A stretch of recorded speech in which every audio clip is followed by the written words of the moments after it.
So, thank you.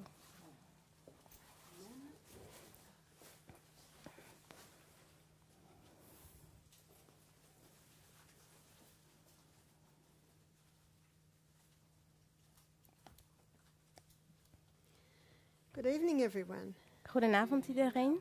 and welcome to tonight's practical demonstrations. Welkom bij de praktische demonstraties van vanavond. In our first lecture, we're going to be looking at watertherapie. We gaan als eerste kijken naar watertherapie. In our second presentation, we're going to be showing you how to make poultices. En de tweede lezing gaat over hoe je pakkingen kan maken. So for sprained ankle, for bee stings, coughing, there's a whole lot of things that you can use. Voor als je je enkel verstuikt hebt of bijen steken of voor van alles en nog wat waar je dus die pakkingen voor kan gebruiken.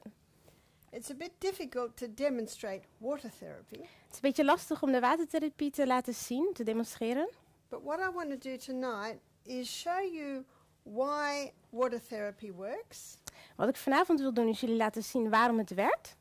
And the simple things that you can do to get quite dramatic results. En de simpele dingen die je al kan doen om grote resultaten te boeken. The Bible says in Leviticus 17:11 that the life of the flesh is in the blood. De Bijbel zegt in Leviticus 11, 17:11, daar staat het leven van het vlees is in het bloed. And it is the blood that is the healer. En het is het bloed wat geneest. The blood contains red blood cells Het bloed bevat rode bloedcellen and white blood cells. en witte bloedcellen. And the red blood cells carry oxygen, De rode bloedcellen hebben zuurstof they carry nutrients, en ze transporteren ook voedingsstoffen. they carry water, and the blood takes away waste. En ze vervoeren water en ook halen ze afvalstoffen weg. Everything that the blood contains is necessary for healing. Alles wat het bloed bevat is nodig voor de genezing. The white blood cells basically are our internal army, De witte bloedcellen zijn onze inwendige leger. fighting disease. Zij vechten de ziektes. No wonder the Bible calls it the life. Geen wonder dat de Bijbel zegt dat het het leven is. And so all we really have to do in illness is increase blood to an area. Dus wat we eigenlijk werkelijk moeten doen bij ziekte is dat we meer bloed in het gebied moeten krijgen. And the most effective way to do this is with applications of hot and cold water. En de meest effectieve manier om dit te doen is door applicaties van warm en koud. And I'll show you why that works. En ik zal je laten zien waarom dat werkt. You see, water is the best conductor of heat and cold. Water is de beste stof die je kan gebruiken voor heet en koud te vervoeren en transporteren. Now, when our body is first exposed to hot water, there's a stimulating effect. Als we als eerste met heet in contact komen in ons lichaam, is er een stimulerend effect. And I think we can all identify if we're a little cool and we have a hot shower, it's definitely a tingling effect. En zeker ook als we bijvoorbeeld heel warm zijn en als we koud zijn en we nemen een warme douche, dan geeft dat een beetje een tintelend gevoel. But there's not long before our body totally relaxes because it starts to slow down the blood. En daarna duurt het niet lang voordat ons lichaam weer kalmeert, omdat het langzaam weer het bloed ook weer vertraagt. So it has a slowing down effect. Dus het heeft ook een vertragend effect. So initially, the hot stimulates the blood. Dus als eerste instantie stimuleert het heet het bloed. And then there's a slowing down. En daarna kalmeert het het. Some people even fall asleep in hot baths, is that right? Sommige mensen vallen zelfs in slaap in een warm bad.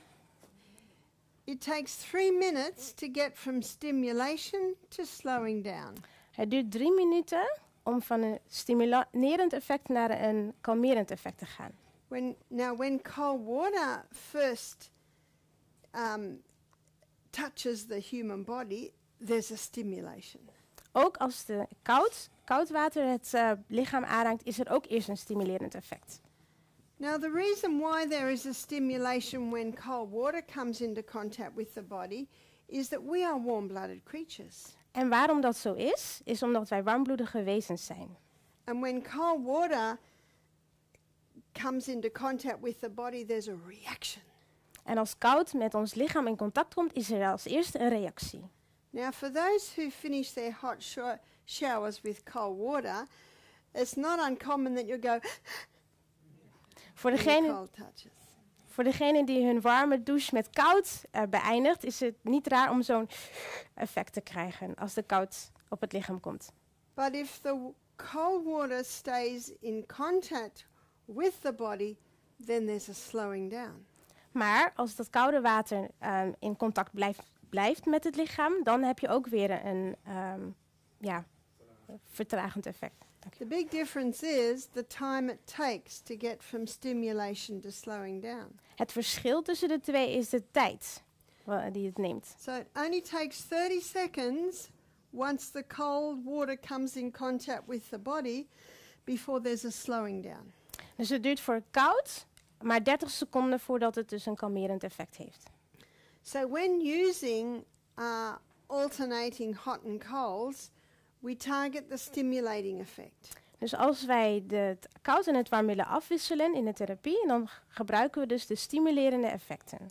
So if someone sprains their ankle, Dus stel dat iemand zijn enkel verzwikt. a great way to get relief and to boost healing is to do alternating hot and cold foot baths. Dus om verzachting te krijgen en ook genezing doe je dus koud en warm afwisselen. So the foot is put into hot water for 3 minutes. Dus je doet de voet in het hete water voor 3 minuten. And before the blood's got a chance to slow down, we put it into the cold. Voordat het bloed de kans heeft om weer te vertragen, doe je dus de voet weer in het koude water. Then the foot's put into a bucket of cold water. Sorry. There we are. I'm glad everyone's awake. Iedereen is wakker zo te zien. And I'm glad there are some people that understand English. En ook fijn te zien dat er een aantal mensen Engels kunnen begrijpen. So when we do hot for 3 minutes, Dus wanneer we heet voor 3 minuten doen, we're accessing the stimulation. dan stimuleren we dus. Before it's got time to slow down, into the cold. Dus voordat het dan weer gekalmeerd wordt, gaan we in het koude water. For only 30 seconds, and before it's got time to slow down, back into the hot. Voor 30 seconden. En voordat het weer kan kalmeren, ga je weer terug naar het heet. Dus het heeft alleen maar een stimulerend effect. And this whole process is usually done 3 times. En dit doe je 3 keer. After 3 times, the body can get a little exhausted. Na 3 keer kan het lichaam een beetje uitputten. Because you're moving blood in a dramatic way. Omdat je bloed aan het verplaatsen bent op een hele intense manier. Now, while the foot is in the cold water, Terwijl de voet in het koude water zit, you have a kettle of boiling water and you top up the hot to make it a bit warmer. heb je ook een waterkoker klaarstaan. En dan doe je hete water om het hete water nog warmer te maken. Because the hotter the hot and the colder the cold, the more dramatic the reaction.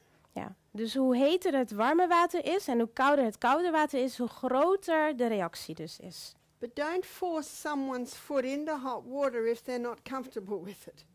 Maar dwing niemand om zijn voet in het hete water te doen als ze er niet comfortabel mee zijn.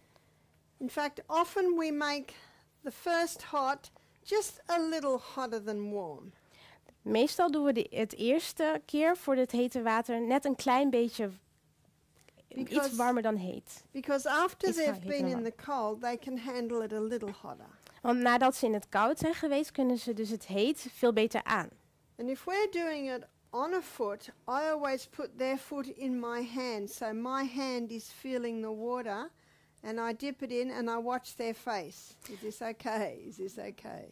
Dus als je dus met de voet aan het behandelen bent, dan doe je je hand onder de persoon zijn voet. En dan voel je zelf dus eerst hoe heet het is. En dan kijk je naar het gezicht van de persoon en zeg je, oké, is het goed? Is het goed zo? Houd het contact met de So persoon. any inflammation or infection in any part of the foot, you can use this. Dus bij elke ontsteking in de voet kan je dus dit gebruiken. Excellent for an ingrown toenail. Het is heel goed te gebruiken bij een ingegroeide teennagel. Now, if someone's got an ingrown toenail, that can be very painful. So you're very cautious with, are they okay with that temperature? Dus als iemand een ingegroeide teennagel heeft, is dat heel erg pijnlijk. Dus je bent voorzichtig met de temperaturen. And within 15 minutes, you can have sometimes a 50% reduction in pain. En in 15 minuten kan je zelfs een vermindering van de pijn hebben van ongeveer 50%. 50, you said 50? 50, Ja, 50%. which is quite incredible. Dat is best wel bewonderenswaardig. How long does a painkiller take to have an effect? Want hoe lang duurt het voor een pijnstiller om dat effect te hebben? Half an hour? Een half uur? Yeah. 40 minuten? You can have incredible relief very quickly doing this. Dus je kan er best wel snel grote verlichting geven door dit te doen. And 100 years ago, nurses were taught this, En 100 jaar geleden werden verpleegsters dit geleerd. but it takes too much time. Maar het neemt te veel tijd in beslag. Unfortunately, and if we thought we were short-staffed before COVID, the hospitals are definitely short-staffed now. En dat is heel jammer. En zeker te weten dat we voor de COVID al onderbemand waren in het ziekenhuis. En zeker nu is het And onderbemanning.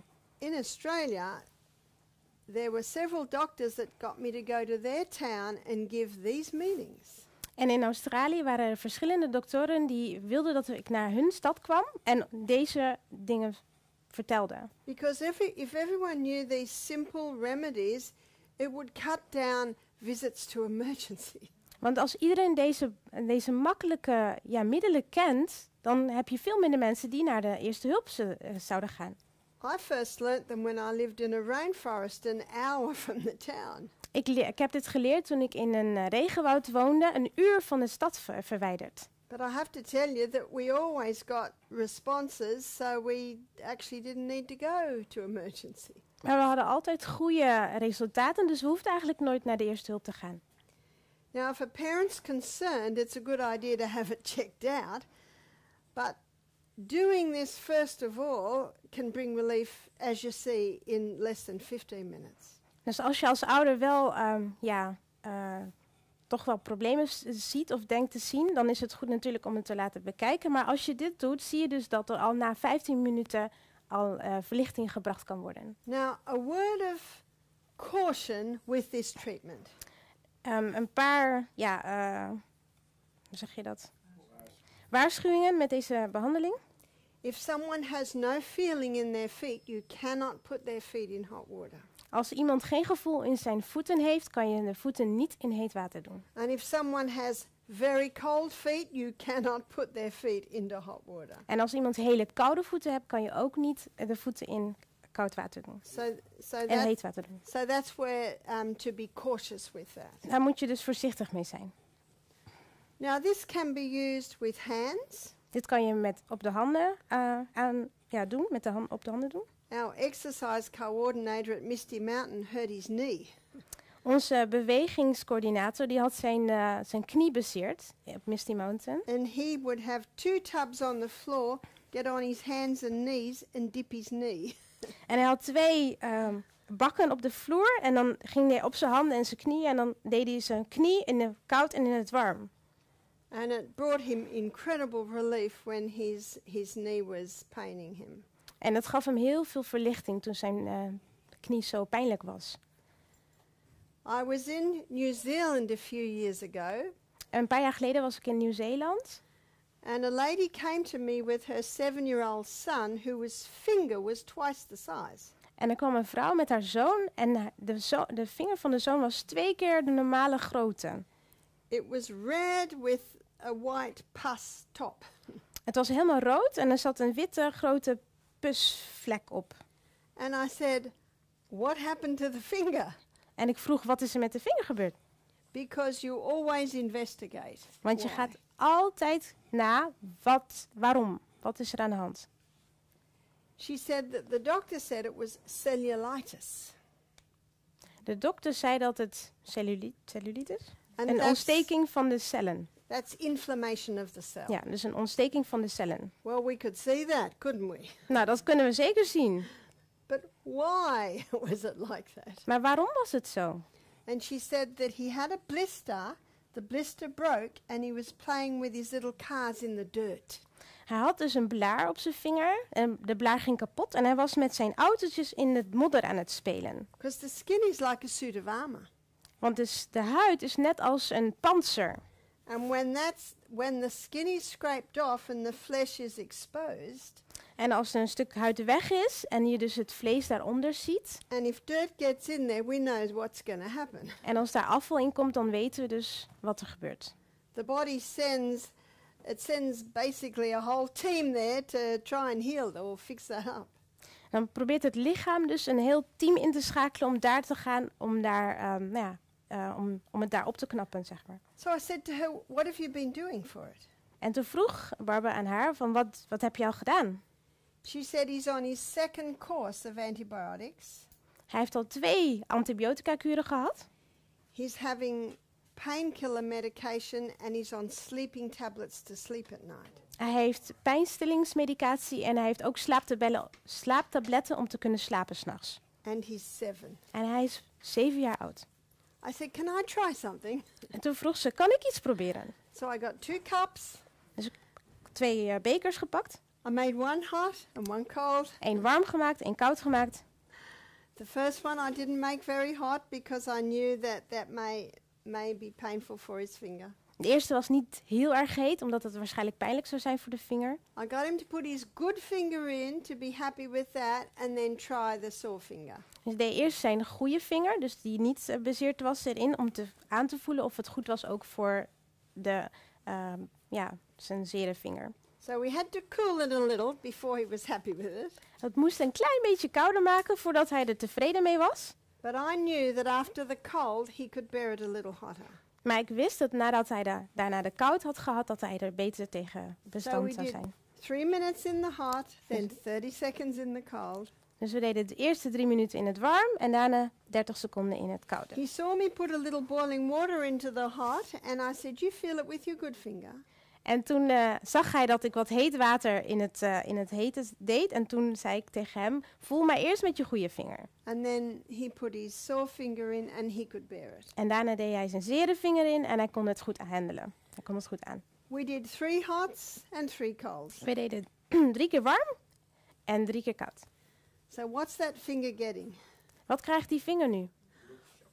More oxygen, more nutrients, more water, more waste is being taken away. Meer zuurstof, meer voedingsstoffen, meer water, meer afvalstoffen die worden weggevoerd. And that's exactly what that finger needed. En dat is wat die vinger nodig had.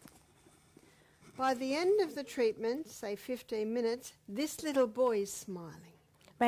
Aan het einde van deze behandeling, zeg maar ongeveer 15 minuten, was deze jonge man aan het glimlachen. So why is he smiling? Waarom lacht hij? Because he's got pain relief. Omdat zijn pijn was verminderd. Pain relief. Hij had verlichting gekregen. I'd like to suggest he had more pain relief after that 15 minutes than he'd had in the last 10 days. Hij had waarschijnlijk meer verlichting van zijn pijn gekregen dan dat hij daarvoor en die 10 dagen daarvoor had, waarschijnlijk. And then we grated up a little bit of potato. En toen hebben we wat aardappel geraspt. In my next demo, I'll show you what we did. En de volgende demonstratie, de volgende lezing, laat ik u zien wat ik heb gedaan. And then wrapped it on the finger. En dat deden we om de vinger heen. And for the rest of the time I was talking to the mother, that little boy's just looking at me, smiling. En de rest van de tijd was ik met zijn moeder aan het praten en die kleine jongen was gewoon naar mij aan het glimlachen. It's about 11 o'clock in the morning, and when they got home at 2 o'clock, he said to his mother, can we do that again? Het was ongeveer rond 11 uur in de ochtend en toen hij thuis was gekomen, rond 2 uur, zei hij tegen zijn moeder, zullen we het weer doen? Because it wasn't better yet. Want het was nog niet over. And so after a couple of hours, the swelling was coming up again. En na een paar uur kwam de zwelling weer wat terug. Now they did that at 2 o'clock. They did it again before he went to bed at 6. When he woke up the next morning and took it off, everything had come away. Dus we hebben het om 2 uur gedaan en om 6 uur nog een keer gedaan. En nadat hij dus had geslapen in de ochtend, toen was alles weg. And the finger was the normal size. En de vinger was de normale lengte. Dus ze haalden alle aardappel weg en de vinger was weer gewoon normaal. So each time they put a fresh potato poultice on. Dus elke keer deed ze ook een verse aardappelcompress erop. And that night he slept En die avond sliep hij. because the swelling had come down so much. Ja, omdat het niet meer zo opgezwollen was. The mother said, "What should I do about the medication?" De moeder vroeg, wat zal ik met de medicatie doen? I said to her, "I'll leave that up to you." Dan zei Barbara tegen haar, nou, dan mag je zelf beslissen. Now, does that mother know what to do for the rest of her life with sore fingers? Weet die moeder wat hij moet doen als hij een zere vinger moet behandelen voor de rest van haar leven? Does that little boy know now what to do? Weet die kleine jongen nu wat hij moet doen? Yes, absolutely. Ja, zeker. So my children grew up with these treatments, Mijn kinderen zijn opgegroeid met deze behandelingen. and when their children now get sick, they do these treatments to their children. En als hun kinderen nu ziek worden, doen ze ook die behandelingen bij hun kinderen. In fact, some of my grandchildren have had some serious injuries, and my sons don't even think about going to hospital. Sommige van mijn kleinkinderen hebben best wel behoorlijke verwondingen gehad. En mijn zonen die denken niet eens aan om naar het ziekenhuis te gaan. Because the first thing they think of is, what treatment can I do to bring relief? Want het eerste waar ze aan denken is, welke behandeling kan ik toepassen om verlichting te krijgen? So you can do this to elbows, hands, feet, knees. Dit kan je dus doen aan je ellebogen, je handen, je voeten en je knieën. You can also do it to hips. En ook op de heupen. And we looked at that yesterday briefly, didn't we? Dat hebben we gisteren heel kort even naar gekeken. It's the same process. Het is hetzelfde proces. And they're called sitz baths. En dat noemen ze dus zitbaden. And let me try again. That's not a very good picture. Ik ga het even overnieuw tekenen. So just a tub, because the area that you want to cover is just from probably your belly button to mid-thighs. Dus je moet een grote emmer hebben. Waar je dus in kan zitten. Want je wil zeg maar vanaf je buik tot je dijen zeg maar, wil je kunnen behandelen. So that's the area that you're covering. Dus dat is het gedeelte wat onder water komt. And the same process applies. En je gebruikt hetzelfde proces. So why would you do it to this area? Wanneer zou je dat dus op dat gebied toepassen? Let's begin by looking at males. Laten we even naar de mannen kijken. So it would be for prostate problems, Voor prostaatproblemen, for urinary problems, voor urinewegproblemen, for colon problems, voor darmproblemen. whether that be irritable bowel or constipation. Of het nou prikkelbare darm is of obstipatie. Also for kidney at the back. Ook voor de nieren. What about a lady? En voor vrouwen. For a lady, it would help for urinary tract infection. Voor vrouwen is het te gebruiken bij blaasontstekingen. Also for colon problems, Ook voor darmproblemen. constipation or diarrhea or hemorrhoids. Ook obstipatie of diarree of aanbijen. But also for reproductive problems. Maar ook voor de voortplantingsorganen. Problemen daarbij. Fibroids, cysts on the ovaries. Dus kiestes, vleesbomen. Kiestes op de eierstokken. Ja, dankjewel. So again, you have one tub for hot and you have one tub for cold. Dus je hebt dus 1 bak voor het warme en 1 bak voor koud water. And it's the exact same process. 3 minutes hot, 30 seconds cold, 3 times. En het is hetzelfde proces. 3 minuten heet en 30 seconden koud en dan 3 keer. Now we had a young man a few years ago come to us, and he was only 15 at the time. We hadden een jonge man die bij ons kwam en die was op dat moment 15 jaar oud. And sometimes he had accidents with his bowels in the classroom. En soms had hij een probleem met zijn darmen en dan had hij een ongelukje in het leslokaal. So you imagine how embarrassing that is for a 15-year-old. En dus dat is best wel, dat geeft best wel veel schaamte voor iemand van 15? 15. Ja, 15 jaar oud. Sometimes he had constipation, sometimes diarrhea. Soms had hij obstipatie, soms had hij diarree.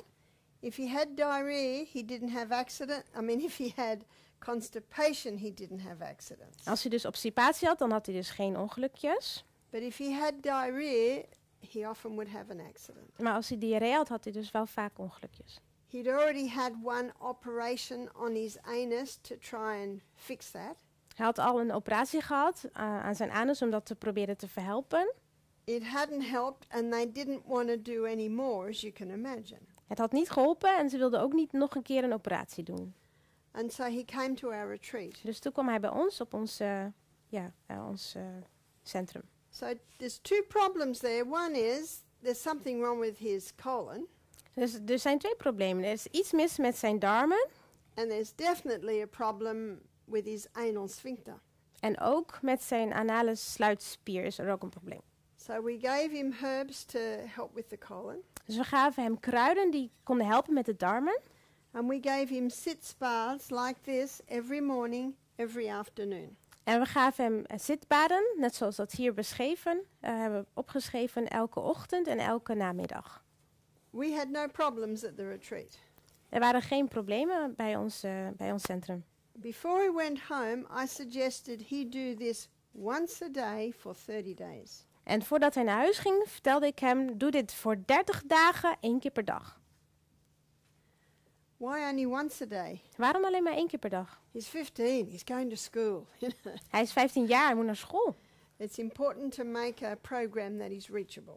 Je moet een programma maken wat toepasbaar is. But I knew that it would not be hard for him to do this at night before he had his shower just before bed. En ik wist dat het voor hem niet moeilijk zou zijn om dit 's avonds te doen, voordat hij dus zou gaan douchen en voordat hij naar bed zou gaan. But to do it in the morning as well before school, I knew that would be difficult. Maar om het 's ochtends ook te doen, omdat hij ook nog school had, dat zou een beetje lastig worden. So why 30 days? En waarom 30 dagen? Every sitz bath that he does is stronger than the previous one. Elke zitbad die hij doet, heeft meer effect dan de vorige. So the 30th day is almost 30 times more powerful than the first. Dus op de 30ste dag is het 30 keer zo meer krachtig dan op de eerste dag. And because it's quite an intensive treatment, 30 days is enough. En omdat het best wel een intense behandeling is 30 dagen wel genoeg. And then he can have a month's break. En dan kan hij een maand pauze nemen. And if he feels there's still a problem, he can do it for another 30 days. En als hij daarna nog steeds problemen hebben, kan hij daarna nog een keer 30 dagen dit toepassen. Now we've got a saying in Australia, no news is good news. Wij hebben een gezegde in Australië, als er geen nieuws is, dan is het goed nieuws. Die hebben wij ook. And I got no news. En ik kreeg geen nieuws, geen berichten. But 2 years later, his cousin did our program. Maar 2 jaar later kwam zijn neef bij ons het programma volgen. And she said, have you heard about Nicht. John? En ze zei, heb je over John gehoord? I said, we have not. Nee, we hebben niks van hem gehoord. She said, he's totally healed. Hij is helemaal genezen, vertelde ze. How simple is that? Hoe simpel is het? Kan het zijn? You're causing a dramatic flow of blood to that area. Je geeft een hele sterke een doorstroom van bloed naar dat gedeelte. And the blood feeds the nerves. En het bloed voedt de zenuwen. And the blood feeds the muscles. En het bloed voedt de spieren. And so in this way, it strengthens that whole anal sphincter. Dus ook de anale sluitspier wordt krijgt daardoor meer kracht. Now, a few years after that, another cousin did our program. En een paar jaar daarna kwam er nog een andere neef of nicht naar ons programma toe. She said he's just been traveling overseas and he's about to get married. En zij vertelde, hij is net gaan vliegen of hij is gaan reizen en hij gaat bijna trouwen. As you can see, it's a very powerful treatment. Het is echt een hele krachtige behandeling. And yet it's so simple. En het is heel simpel.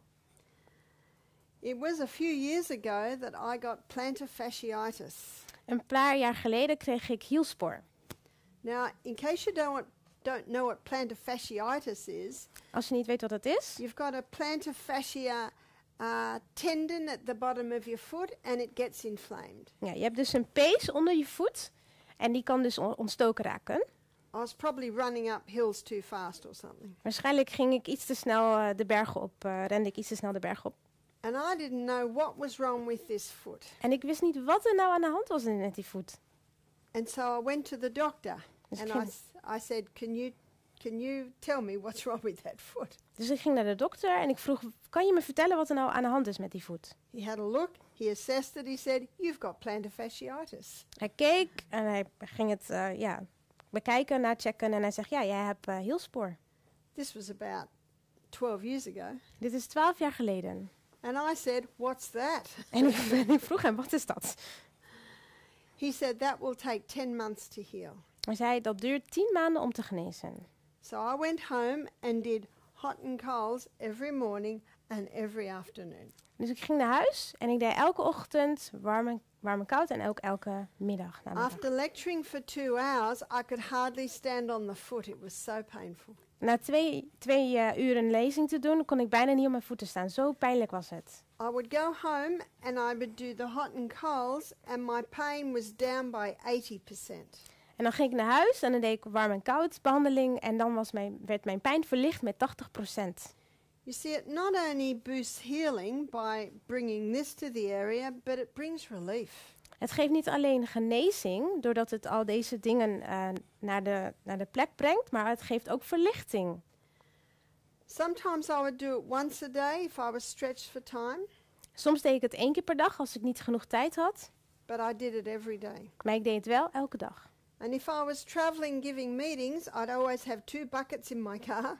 En als ik aan het reizen was en lezingen gaf, dan had ik altijd 2 bakken in mijn auto. So no matter where I was, I did the hot and colds. Dus waar ik ook was, ik deed altijd warm en koud. Because we were traveling, we stayed in a couple of motels. En omdat we aan het reizen waren, bleven we in motels. Now motels always have a kettle because people want a cup of coffee or tea. En ze hebben daar altijd een waterkoker, omdat mensen koffie And willen. the of thee. fridges always have ice because people want, I don't know, drinks on the rocks.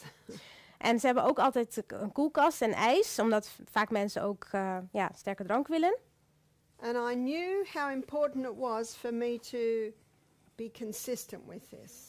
En ik wist hoe belangrijk het was om hiermee echt heel consequent te zijn. After 6 months, my foot was totally healed. Na 6 maanden was mijn voet genezen. The doctor said it would take 10.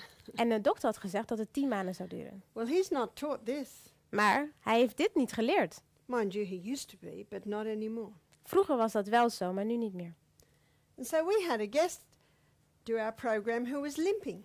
We hadden een gast ook, die kwam en die was aan het hinkelen. This is a little bit after my experience. Dit was wat later, nadat ik dus die hielspoor had gehad. I said, what's the matter with your foot? She said, I've got plantar fasciitis. En ze vroeg, wat heb je aan je been? En toen zei de gast, ja, ik heb hielspoor. I said to her, how long have you had it? En ze vroeg, hoe lang heeft u het al? She said, 18 months. 18 maanden, zei de gast. 18 months she's been limping. 18 maanden was ze al aan het hinkelen.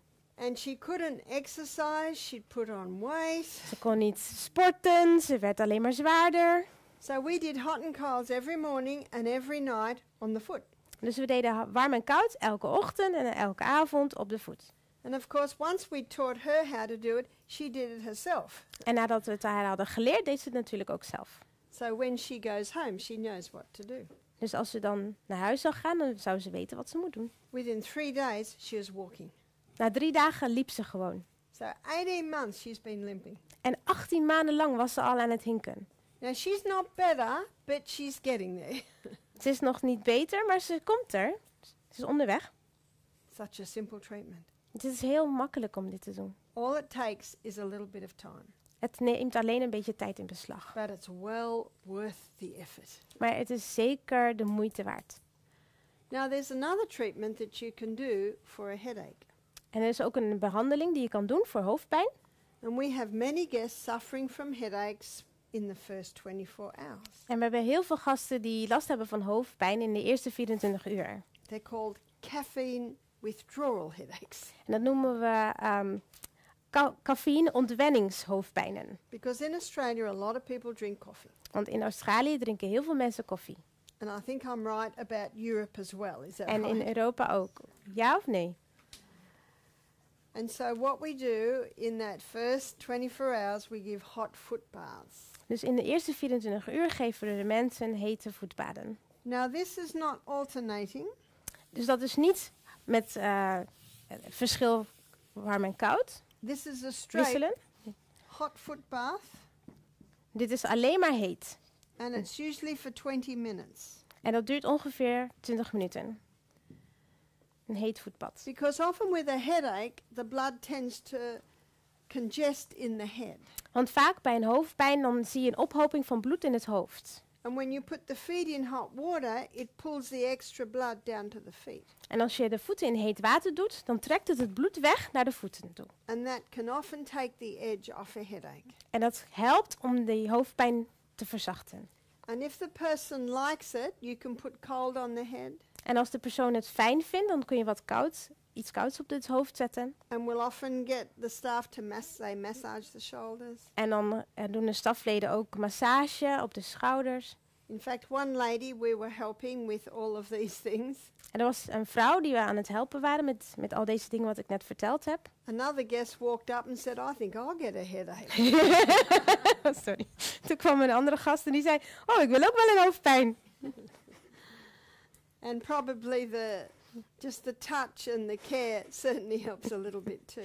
En ik denk dat ook de verzorging en de aanraking ook wel wat toevoegt. But that's a very simple thing that you can do for a headache. Maar dat is iets heel simpels dus wat je kan doen voor hoofdpijn.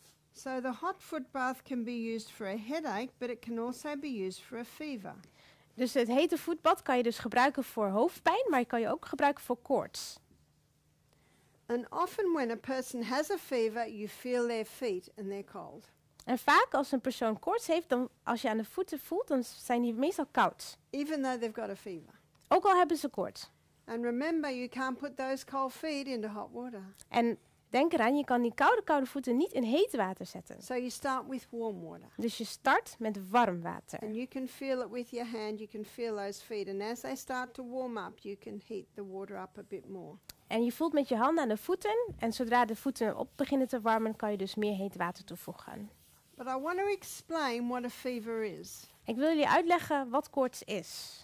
So there's 3 things to remember with a fever. Er zijn 3 dingen die je aan moet herinneren bij koorts. Number 1 is that it's your friend. Nummer 1 is dat koorts je vriend is. It has a purpose.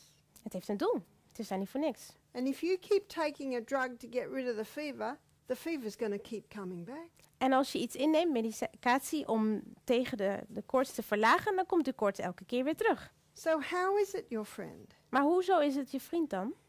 What a fever does is it gets metabolism up, En koorts brengt je metabolisme aan de gang. which means it increases healing in the body. Dus het veroorzaakt dat er meer genezing komt in het lichaam. It increases your bone marrow to make more white blood cells. Het verhoogt de werking van het beenmerg om meer witte bloedcellen aan te maken. And the heat can kill off any harmful pathogens. En de warmte zorgt voor het doden van schadelijke ziektekiemen. And remember, water puts the fire out. En denk ook aan, water zorgt ervoor dat het vuur uitgaat. The only time a person may have trouble in a fever is if they're dehydrated. De enige tijd zeg maar, dat er een probleem zal zijn bij koorts is als de persoon niet voldoende water drinkt. Dus. So when I say water puts the fire out, that's water inside and water outside. Dus wanneer ik zeg water dooft het vuur, is dat dus inwendig, maar ook uitwendig. And if the person's feeling nauseous and can't drink water, just get them to suck on ice. En als de persoon zich misselijk voelt en dus niet water kan drinken, geef ze dan een stukje ijs, een ijsklontje om daarop te zuigen. Just sip on the water. En of je doe kleine slokjes water. Now, if someone is hot with a fever, you don't pour cold water over them. Als iemand heet is van koorts, dan gooi je geen koud water over de persoon. What you do is you just put them in a lukewarm bath. Dus je legt ze dan in een lauw, warme bad. Now, lukewarm will be my body temperature. Dus lauw warm is ongeveer lichaamstemperatuur. But if they've got a fever, it will feel cool. Maar als ze hun koorts hebben, dan voelt dat voor hun dus koel aan. And that lukewarm water in the bath will pull the heat out of the body. En dat lauw warme water in het bad, dat zorgt ervoor dat hitte uit het lichaam wordt getrokken. So if you take the temperature of the lukewarm bath before you put the hot body in and then take the temperature again 10 minutes later, the temperature will have risen a bit. Dus als je de temperatuur van het badwater meet voordat je de persoon indoet en daarna de persoon erin doet, dan zie je dat na 10 minuten de temperatuur van het water is gestegen. Because often with a fever, the body's having trouble getting rid of the heat. Want vaak bij koorts heeft het lichaam moeite om de hitte kwijt te raken. And the last thing to remember with a fever is that when all the rubbish is burnt up, the fire will go out. En het laatste wat we moeten aan denken bij koorts is dat als al het afval is opgebrand, dan gaat het vuur uit. The fire goes out. So if the fever keeps coming, it's still got work to do. Dus het vuur gaat uit. Dus als het koorts terugkomt, dan is er dus nog iets wat behandeld moet worden, wat nog verbrand moet worden. Just work with it. Werk ermee, samen. We live in an amazing body with an inbuilt ability to heal itself. We hebben een heel wonderbaarlijk lichaam dat zelfhelend vermogen heeft. And we just need to work with those healing processes. En we moeten samenwerken met die processen, die genezende processen in ons lichaam. And a quite remarkable healing process is a fever. En een heel mooi helend proces is een koorts. Every afternoon at Misty Mountain Health Retreat, we create fevers. Elke middag bij ons centrum maken we dus, zorgen dat er koorts komt. We have a steam sauna hut down by the creek, or you call it a stream. We hebben een stoomsauna bij de rivier, zeg maar. River. Ja, bij de rivier. Die is daar. And people go into the steam sauna. En de mensen gaan in de stoomsauna.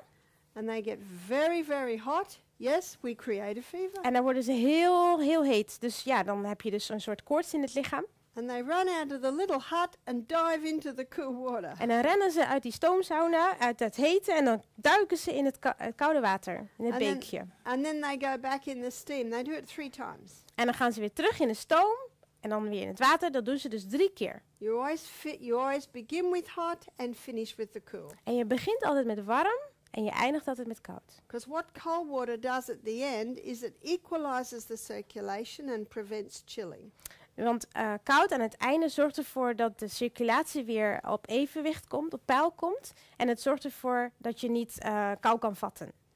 So if someone says, Barbara, I want to do the steam, but I don't want to do the cold. En als iemand tegen mij zegt, Barbara, ik wil alleen maar de stoom doen, ik wil niet de kou doen. I say, I'm terribly sorry, then you can't do the steam. En dan zeg ik, sorry, maar dan kan je ook niet de stoomsauna doen. Because you could faint. Want dan kan je flauw vallen. So the alternating is very important. Het afwisselen is heel belangrijk.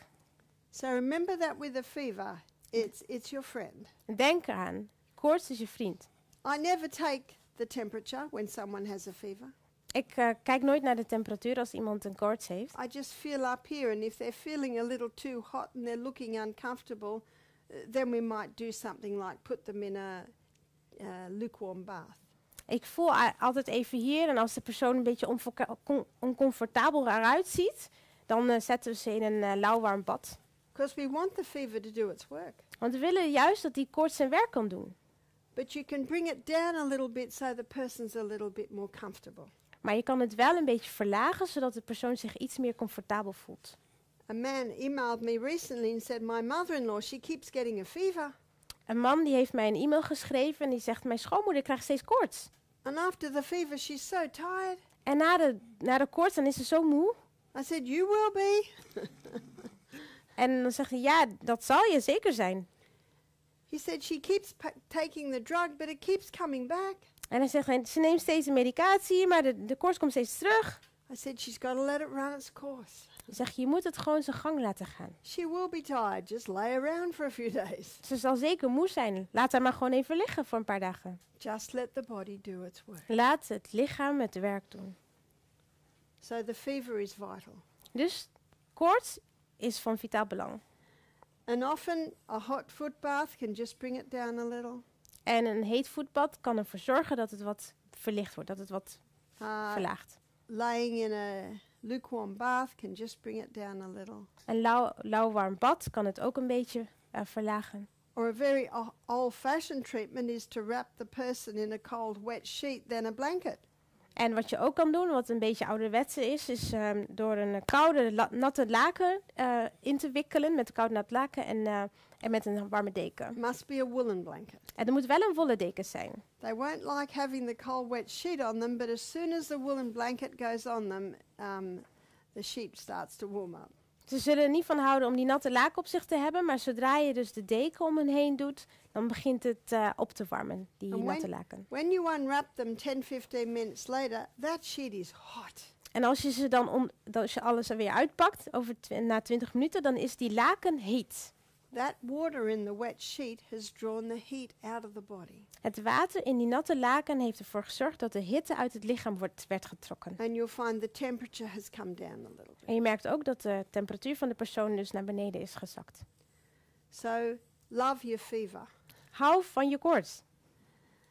You can also give a hot foot bath if someone's highly stressed. Je kan ook een heet voetbad geven als iemand heel erg gestrest is.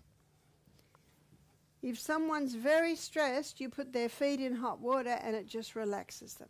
Als iemand heel erg gestrest is, doe je de voeten in warm water en dat zorgt ervoor dat die persoon ontspant. So with the hot foot bath, you have a kettle nearby because you want to every 5 minutes put a little bit more in. Met een heet voetbad wil je een waterkoker in de buurt hebben, omdat je elke keer een beetje, na elke 5 minuten, heet water bij wil voegen. So you want to maintain the heat. Je wil zorgen dat die hitte dus warm blijft, heet blijft. So just make sure your hand is between the foot and the boiling water coming in. Zorg er wel voor dat je hand tussen dus de voet van de persoon en het hete water dat je erin stopt zit. So that you don't hurt the foot. Dus dat je de voet dus niet beschadigt. But usually 20 minutes is enough. Meestal is 20 minuten voldoende. And then you finish with a quick dash of cold. En dan eindig je dus met een kort koud water. So you finish with cold. Dus eindigen met koud. Often we just get them to hold their feet above the bucket and just pour a glass of cold water over the feet. Wat we vaak doen is dat de persoon zijn voeten omhoog tilt boven de emmer en dan giet je koud water over het. It doesn't chill the feet, it just, remember, equalizes circulation and prevents chilling. Het maakt de voeten niet koud, het zorgt er alleen voor dat dus de circulatie weer op peil komt en dat de persoon geen kou kan vatten.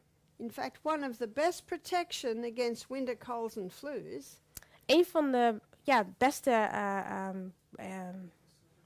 bescherming tegen griep en verkoudheid in de winter Is to finish your morning hot shower with a quick cold. Is om jouw ochtenddouche, je warme ochtenddouche, te beëindigen met kort koud. Now, I don't do it at night because I don't want to wake up. I want to relax and go to sleep. Ik doe het niet 's avonds, want dat maakt je wakker en ik wil niet wakker worden. En ik doe het dus in de ochtend.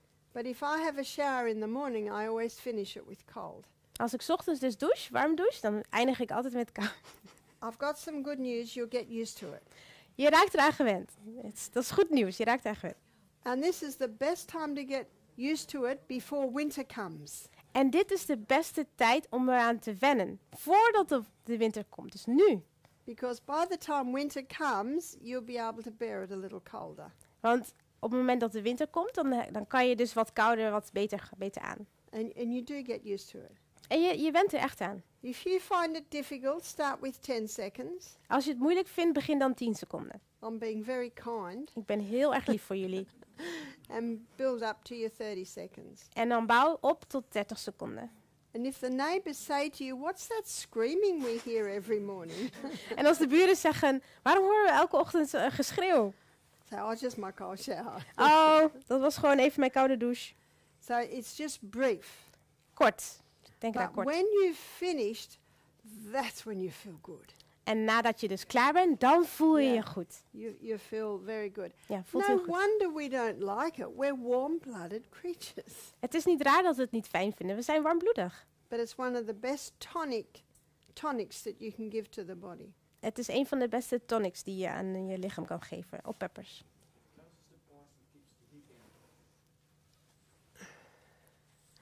Ice. IJs. Every freezer should have ice. Elke vriezer zou ijs moeten bevatten. It's one of the best anti-inflammatories that we have. Is een van de beste ontstekingsremmers die we hebben. It slows and strengthens the heartbeat. Het verlaagt en versterkt de hartslag. So how do you slow and strengthen the heartbeat? Nou, hoe doe je dat? You do 10 seconds on, 10 seconds off, 10 seconds on, 10 seconds off. You keep alternating it like that. Dan doe je 10 seconden het ijs erop en 10 seconden eraf. En 10 seconden het ijs erop en 10 seconden eraf. Dus je blijft wisselen. And if you have an injury where you hit your head or your ankle, same thing. 10 seconds on, 10 seconds off, 10 seconds on. Keep doing that. En als je dus een ongeluk hebt gehad met je hoofd of met je enkel, dat je je hoofd hebt gestoten, kan je dus hetzelfde doen. Dus 10 seconden en dan eraf, en 10 seconden en dan weer erop 10 seconden en dan weer eraf 10 seconden. Now we do a lot of football in Australia. Oh, Football. that's not this one. Oké. We doen heel veel Amerikaanse voetbal. Now Rugby, ja. on the side of the field, they don't have buckets of hot water, they have buckets of ice. En aan de zijkant van het veld hebben ze niet heet water, emmers met heet water, maar ze hebben emmers met ijswater. Of ijs zelfs. Because ice will get that inflammation down if there's been an injury. Want ijs zorgt ervoor dat de ontsteking naar beneden gaat als er dus een verwonding is. Now, if ever you have a bite that's itchy from an insect, En als je bijvoorbeeld een beet hebt van een insect dat heel erg aan het jeuken is, never scratch it. niet krabben. If you scratch it, it feels good, but when you finish scratching, it's even more inflamed. Dus als je het gaat krabben, voelt het wel fijn, maar doordat je het krabt, dan wordt het dus nog meer ontstoken. Dan gaat die wat meer werken. And if you scratch it again, it's quite possible you'll break the skin. En als je het weer gaat krabben, dan is het mogelijk dat je dus de huid kapot maakt. And a small bite can develop into something quite nasty. En een kleine beet kan dus dan zoiets heel ergs worden. Never scratch. Nooit krabben. Get a block of ice and just put ice on it. Pak een stukje ijs en doe er ijs op. Just keep icing it. En blijf ijs erop zetten. And that will kill the itch, Dat zorgt ervoor dat de jeuk weggaat, get the inflammation right down, dat de ontsteking weggaat. and you'll probably find within 24 hours it's totally healed. En binnen 24 uur dan is het helemaal weg, is het genezen. And yet if it's scratched, you can be plagued with that for a couple of weeks. En als je het gaat krabben, dan kan het zijn dat je daar zelfs een paar weken mee blijft zitten. If someone has psoriasis or a rash on their body, Als iemand psoriasis heeft of een of andere eczeem op het lichaam, uitslag, it's usually made worse by scratching. wordt het meestal erger door daaraan te krabben. Ice it. Doe er ijs op. Just ice it. Ijs, ijs, ijs. Ice is the best anti-inflammatory we have. IJs is de beste anti-ontstekings die we hebben. Inflammatory. Ja. Ja. Ja, ontstekingsremmer. I've also been dialoguing with a lady who has herpes simplex. Ik heb ook contact met een vrouw die herpes heeft. She has little outbreaks in her private parts. Ze heeft allemaal uitbraken in haar intieme delen. And I suggested that she ice it. En ik heb haar voorgesteld om er ijs op te doen. And she got back to me and she said a problem that usually takes 10 days to resolve was over in 2 days. En ze zegt, het probleem wat ik meestal 10 dagen mee loop om het op te lossen, heeft nu 2 dagen gekost voordat het weg was. She said every time she visited the bathroom, she'd go with a block of ice. En elke keer als ze dan naar de wc ging, ging ze met een stukje ijs. And she'd ice the area. En dan ging ze de omgeving, zeg maar, koud maken met She ijs. said not only had it healed in a couple of days, that it brought her instantaneous relief. Het zorgde niet alleen voor dat het binnen een paar dagen genezen was, maar het gaf haar ook verlichting, onmiddellijk zelfs. Now, a similar problem can be a cold sore. En eenzelfde probleem kan een koortslip zijn, ja. So the first little tingle that a person gets, ice it. Als je maar een klein beetje een tinteling voelt, meteen ijs erop. Ice it every couple of hours. En elke paar uur, ijs erop, ijs erop. And it won't even develop. En dan kan het ook niet tot ontwikkeling komen. Most people forget the power of ice. De meeste mensen vergeten hoe krachtig ijs eigenlijk is. Sore throat. Een pijnlijke keel. Suck on ice. Op ijs zuigen. Let those little bits of ice just melt down the back of the throat. It brings huge relief. Dat het ijs zo in je keel kan smelten, dat geeft heel veel verlichting. Now the lady that has the regular outbreaks with herpes, En die vrouw dus die de last heeft van herpes, at the same time I talked to her about going to bed early, drinking more water, eating nourishing food and stopping stimulants. vertelde ik ook dat ze goed op tijd naar bed moet en goede voeding moet eten, geen stimulansen moet nemen. And she told me that once she'd changed her lifestyle, instead of an outbreak every month, she gets an outbreak every 6 months now. En nu dat ze ook haar leefstijl heeft veranderd, merkt ze dus dat ze dus niet elke maand een uitbraak heeft van de herpes, maar dat het 6 maanden duurt voordat er dus een uitbraak is. The cause needs to be addressed in every case. Dus je moet ook altijd kijken naar de oorzaak. In elk geval moet je kijken naar de oorzaak. So what I've endeavoured to do in this little brief presentation on water therapy Wat ik heb geprobeerd te doen tijdens deze korte watertherapie presentatie is to show you that there are some incredibly simple but incredibly powerful treatments you can do at home. is jullie laten zien dat je hele simpele maar krachtige behandelingen kan doen. En die kan je gewoon thuis uitvoeren. And if it doesn't work, you've lost nothing. En als het niet werkt, dan heb je nog niks verloren. And yet I have found it always does. En ik heb zelf ondervonden dat het altijd wel uitwerking heeft. And these simple water treatments can bring relief quicker than a drug. En deze watertherapie, deze simpele therapieën geven vaak sneller verlichting dan medicatie. With a drug, there's always a side effect. Met medicatie heb je altijd bijwerkingen. And with a drug, once it wears off, your problem's still there. Isn't that true? En als je medicatie neemt, als die uitgewerkt is, dan is het probleem weer terug. Is dat niet waar? Heb je dat niet ondervonden? I'm going to finish with one last story because this is going to lead into our next lecture. Ik ga eindigen met nog een kort verhaal, omdat dit ons leidt in onze volgende lezing. A friend of ours was living on our property and he was sickling the grass. You know, a sickle is the grass. Dus een vriend van ons die was het gras aan het maaien met een zeis. And he had bare feet. En hij had blote voeten.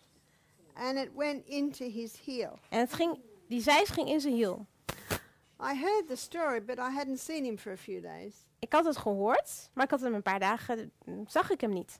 And a friend said to me, have you seen Chris? His foot's like a red balloon and there's a big red line going up his leg. En een vriend van hem zei, heb je Chris gezien? Want zijn voet is helemaal opgezwollen als een ballon. En hij heeft een rode streep die omhoog loopt vanuit zijn voet. And he was lying in bed smoking marijuana, waiting for nature to heal. En hij was in zijn bed aan het liggen, marihuana aan het smoken en te wachten op natuur om hem te genezen. Your body will heal itself if Je lichaam zal zich herstellen if you give it the right conditions. als je de juiste omstandigheden daarvoor geeft. See, the problem was the marijuana was easing the pain and the pain was there to tell him to do something. Het probleem was dat de marihuana zorgde dat hij de pijn niet voelde, maar de pijn was daar om te vertellen van, hé, je moet iets gaan doen. You see, pain has a purpose. De pijn is daar voor een doel, met een doel. So we did hot and colds on his foot. Dus we deden warm, koud op zijn voet. And when we'd finished doing the hot and colds on his foot, I think his pain had come down 40%. Dus toen we die heet en koud behandeling hadden gedaan, daarna werd zijn pijn verlicht met ongeveer 40%. So we've got quite a serious problem here. En we hebben hier best wel een ernstig probleem. And then I did a grated potato poultice over his foot. En toen heb ik een geraspte aardappelpakking over zijn voet heen gewikkeld. Om zijn voet heen gewikkeld. And we prayed. En we hebben gebeden. I said, Father in heaven, please bless this simple treatment. Vader in de hemel, wilt u deze de simpele behandeling alstublieft zegenen? Because this situation had got to almost life-threatening. Want deze situatie was echt levensbedreigend. And we were 1 hour from the hospital. En we zaten 1 uur van het ziekenhuis vandaan. And on a mountain road. Op een bergpad. Over een bergpad moesten we gaan. We had to do something. Dus we moesten iets doen. Now, if we'd got no relief at all, we would have taken him straight down. Als er geen verlichting zou zijn geweest, zouden we hem meteen naar het ziekenhuis hebben gebracht. But the fact that his pain had come down, that told us we can work with this. Het feit dat de pijn dus minder werd, gaf dat ons het signaal van oké, we kunnen hier verder mee gaan. We kunnen hiermee werken. He could now limp. He couldn't walk before. Hij kon eerst niet lopen en nu kon hij een beetje hinken. I said, come back in 2 hours. En toen zei ze, kom over 2 uur terug. And the red line was going down. En de rode streep ging weer terug, liep terug. And when I took the bandage off, the potato poultice off, it was starting to ooze. En toen ik de aardappelcompress weghaalde, toen kwam er pus uit zijn voet. See, the problem was it had healed on the outside and it hadn't healed on the inside. Het probleem was dus dat de buitenkant dicht was en was genezen, maar de binnenkant was nog van alles mis. So basically it was festering in there, poisoning him. Het was dus aan het broeien daarbinnen en het was hem aan het vergiftigen. So it must heal from the inside out. Dus het moet van binnenuit naar buiten toe genezen. We did, and the foot had come down, probably 30%. En de grootte van de voet was met 30% ongeveer verminderd. Now that told me we could work with this. En dat zei me van oké, we kunnen dit behandelen. So we did another hot and cold. We did another fresh potato poultice. We deden weer heet en koud en we deden weer een verse aardappelcompress om het voet heen. He came back 2 hours later to do the last one of the day. En 2 uur later kwam hij nog een keer om de laatste behandeling te krijgen. By now he's smiling. En toen was hij aan het glimlachen. His pain had gone by 80%. Zijn pijn was verlicht met 80%. The red line had come down a little bit more. De rode lijn was ook weer verminderd. The swollen foot was down, I'd say it was down by 60% by now. En de opgezwollen voet was toen waarschijnlijk al 60% verminderd. So we still had 40% of swelling, still had a little bit of swelling. Er was dus nog ongeveer 40% van de voet die was opgezwollen. And the wound was oozing. En er kwam pus uit de wond. So I put another potato poultice on him for the night. Dus hij kreeg nog een aardappelcompress om de nacht door te komen. He came back in the morning. En 's ochtends kwam hij terug. And the red line was almost totally gone. En de rode lijn was bijna helemaal weg. The foot was almost totally back to normal. En de voet was helemaal weer geslinkt, bijna normaal. It had been up all night in bed, which had helped. Want hij had de nacht had hij hem de hele tijd omhoog gezet, de hele nacht. Incredible story on a potentially very dangerous situation. Het is best wel een indrukwekkend verhaal voor een hele gevaarlijke eigenlijk situatie. But what I was looking for was response. Maar waar ik naar zocht was dus een reactie. And when I saw response, then I knew that we could work with it. En toen ik reactie zag vanuit het lichaam, wist ik oké, we kunnen hiermee aan de slag. No response, you go straight to hospital. Als je geen reactie ziet, meteen naar het ziekenhuis. But I always see response. Maar ik zie altijd reactie. And we really didn't do anything else. En we hebben verder eigenlijk niks gedaan. I said to Chris, just make sure that wound keeps healing. If it gets red or sore again, come and we'll work with it again. Ik zei tegen Chris, zorg dat de voet goed blijft genezen. Als het weer rood wordt en pijnlijk, kom terug en dan gaan we weer verder met behandelen. And so these water treatments, as you can see, can be used in conjunction with the poultices, which we're going to look at after the break. Dus je ziet dat deze waterbehandelingen samen met ook dus de pakkingen gebruikt kunnen worden. En dat gaan we dus na de pauze zo meteen nog meer van zien. It's 20 to 7 now, so please come back in 10 minutes and we're going to have a look at poultices. Dus het is nu 7:20. Kom alsjeblieft terug 7:10 en dan gaan we naar de pakkingen kijken.